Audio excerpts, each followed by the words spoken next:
Hello readers, this is Justin's 52 Books, where I jump into the 52 Book Club's 2022 reading challenge.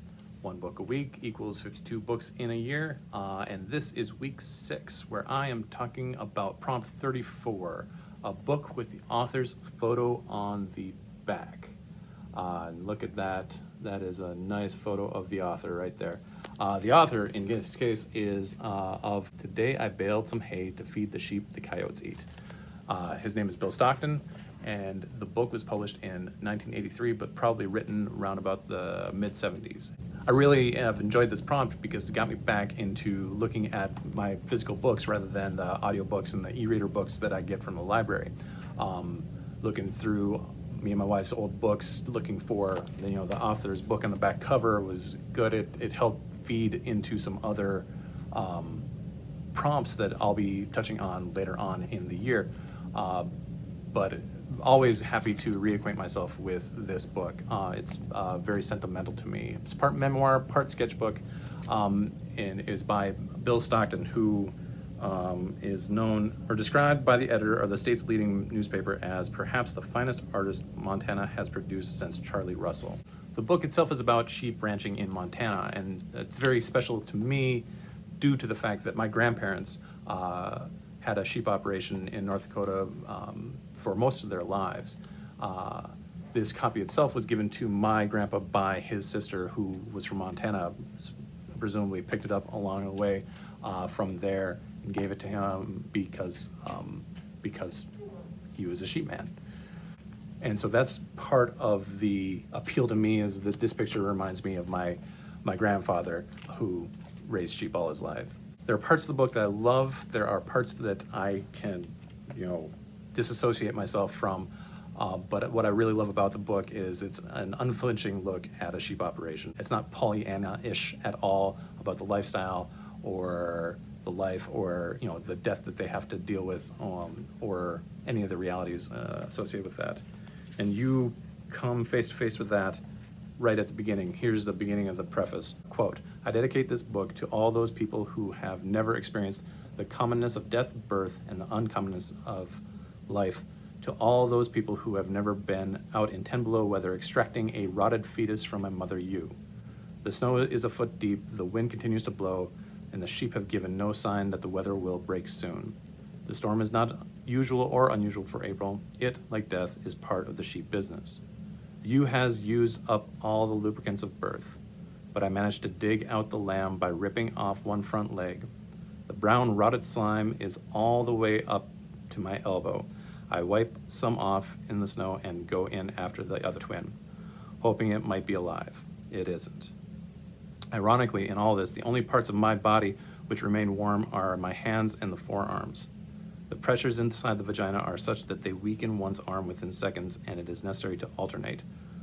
What the right hand can't manipulate, the left hand manages. Welcome to the terrible, wonderful life of raising sheep." As I said, not Pollyanna-ish at all. It's not all bleak and despair either. There's a wry sense of humor and clever observations about sheep, coyotes, weather, and humans themselves. But there's also some serious cold, hard facts. I'll go on. The poor creature.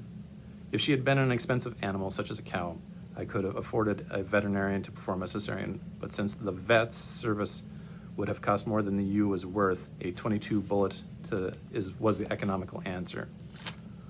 What is the price of sentiment?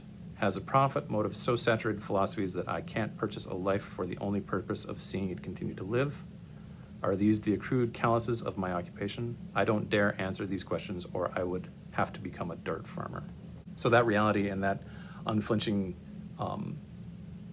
discussion permeates the book and is quite enjoyable by me anyway.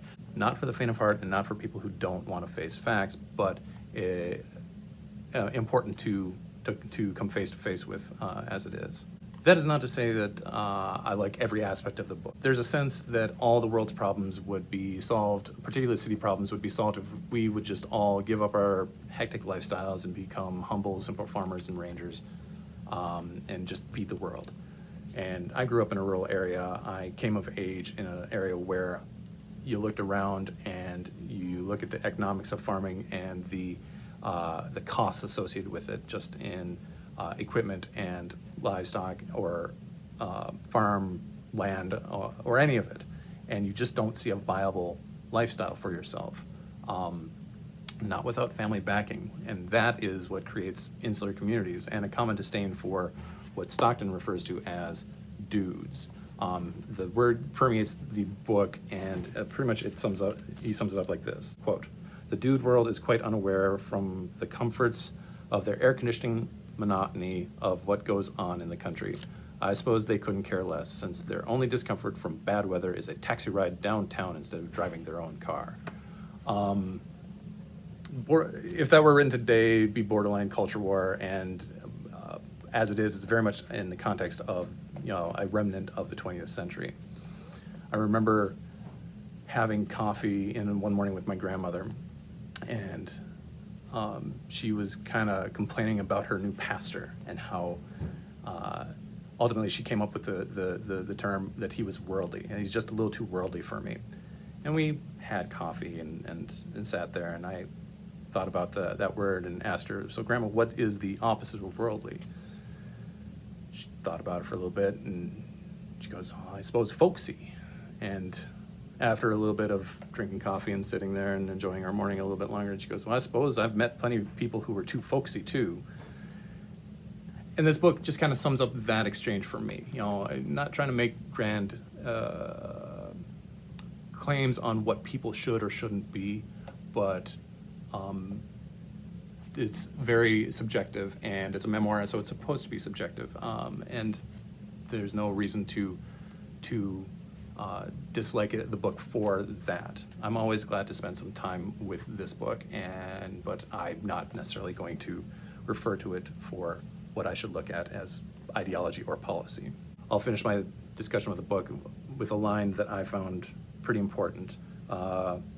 Quote, "For every device nature invented to destroy life, she invented 2 other means to continue it."